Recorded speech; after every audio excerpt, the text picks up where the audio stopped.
Today I'm working on a Simplicity 27 horsepower prestige lawnmower, or some call it a tractor. I actually it's backfiring really bad and popping when it runs. I see, I'm on YouTube, people are posting that, just a regular carburetor rebuild kit will do it. But when looking into it, I've looked on YouTube and on eBay, and found that people were actually selling some cheaper China full carburetors for $25. So I'm actually gonna try that instead of doing the whole rebuild. All right, so this is what I got. It comes a little, it was about I think anywhere from 25 to 30 bucks. I can't remember, but I'll try to put a link on that on this page. But fuel filter, 2 spark plugs, bolts for the carburetor, a bunch of gaskets, the one for the outside of this, and this is the actual carburetor. I mean, I really can't believe how cheap it is. For 25 bucks, a whole carburetor, it's got everything on it. I mean, we'll see how good it works. I'm gonna go ahead and run the mower itself so you can hear how it's backfiring and popping. And we'll see after I install this one what kind of difference it makes, if it's better.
As soon as I took it off,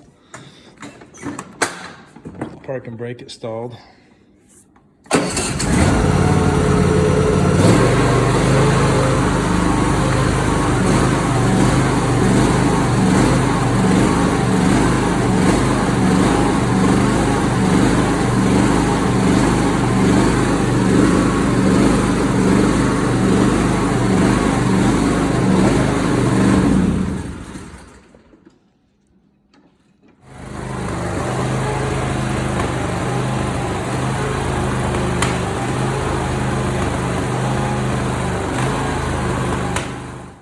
All right, now I'm gonna take off the top shroud on the motor.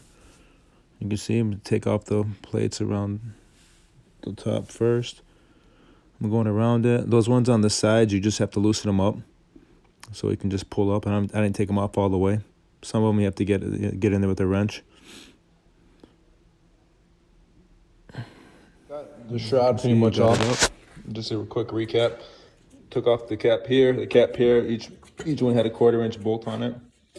I had to take off both bolts holding this on. Not sure what exactly this is. Looks like a little air filter or like a air sensor or something. Not 100% on this one. But took both bolts off that because the shroud's gonna have to come up to loosen that. I put the bolts back in the holes just so I don't lose my spot. Release this two what are they? 2 1/4-inch bolts holding in little fuel pump. Couple bolts here to the air filter. You can see it's ready to come up. I'm getting closer and closer to access to the carburetor. Next thing here, I want to take off the cover for the air filter. Looks like another 1/4-inch bolt there. Looks like it got. What else is holding this on?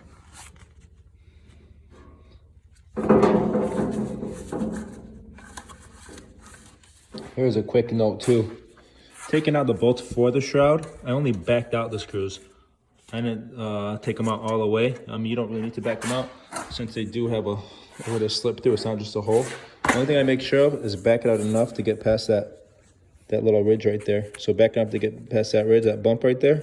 Maybe it'll pull straight up. Got the 3 Torx screws. There's one right there.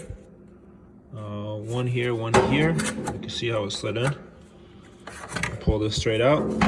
Got a lot better and easier access to the carburetor now. I'm gonna start working on taking this out.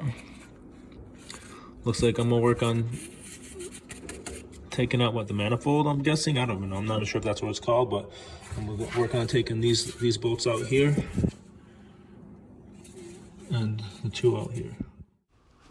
So it was those 4 screws that I'm guessing was maybe the intake manifold that were holding on the carburetor.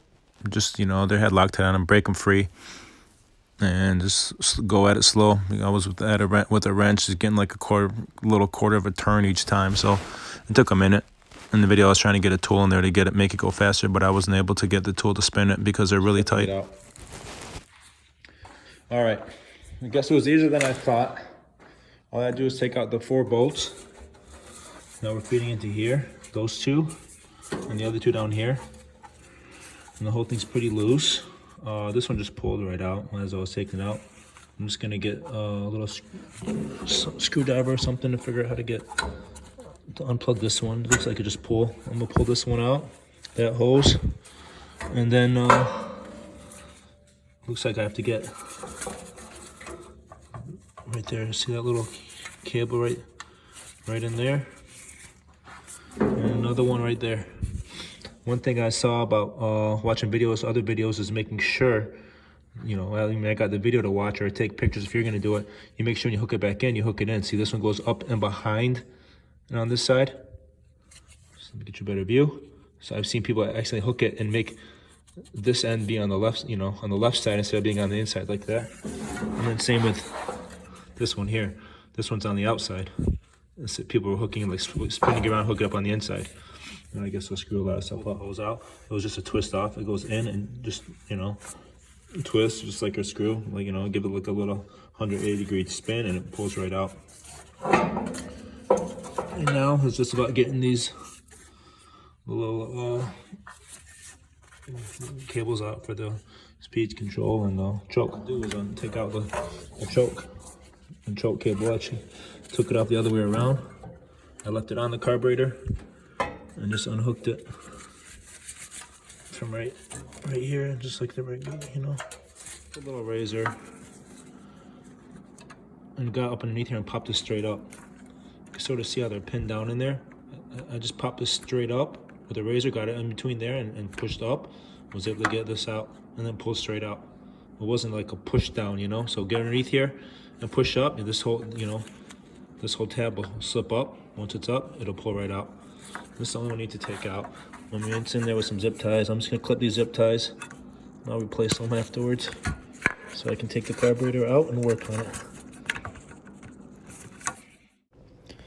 All right, I'm just comparing carburetors right now just to show you.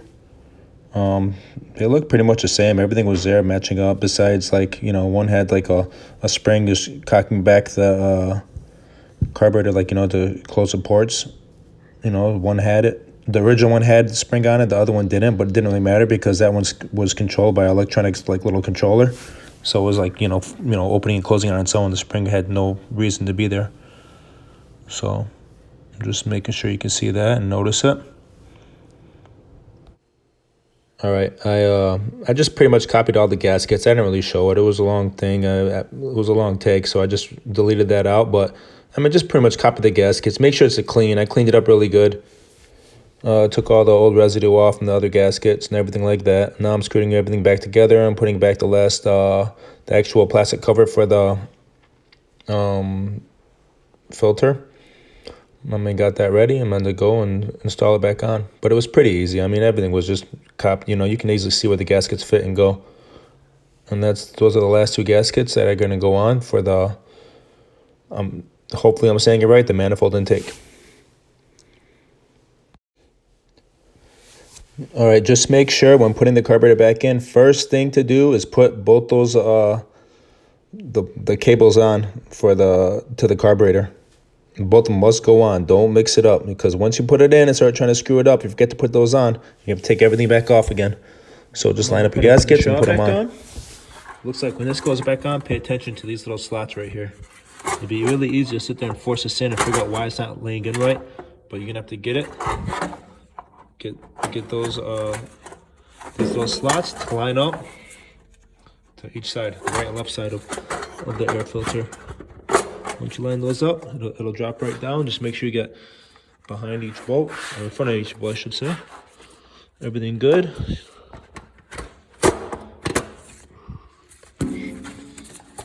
Pull it out and over. Looks good. Lock it down. Even though you lock it down, you know, you make sure everything's lined up right. But there shouldn't be too much of a gap, but look at that. Got a pretty big gap right here, so something's wrong. I'm caught up on something. You always look see what you're caught up on. And looks like this bolt here is not out enough. Let's get hung up on it. Just there. See that? I'm lined up here. All lined up. Start tightening down. All right, one thing I always do when taking something apart, I take the first part out, lay it ahead, and keep putting things behind it. You know, almost like in a line. So when I go back, you know, in order putting it back together, I just follow the line. I go from the last, you know, and just keep going up so I know what goes next. I don't just pile everything up, and so I get myself confused on what went where and what went in line. That way you don't screw anything up. And I'm putting it all back together. And there's a finished product. All right. Got it all back together.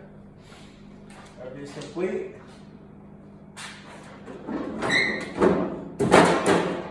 Just make sure it works again fine. Sure it's gonna.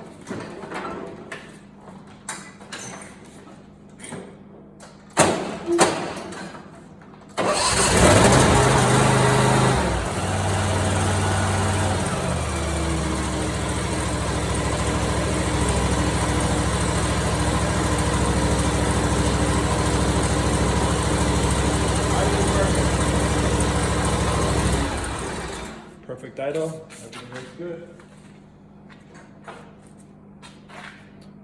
Thanks for watching.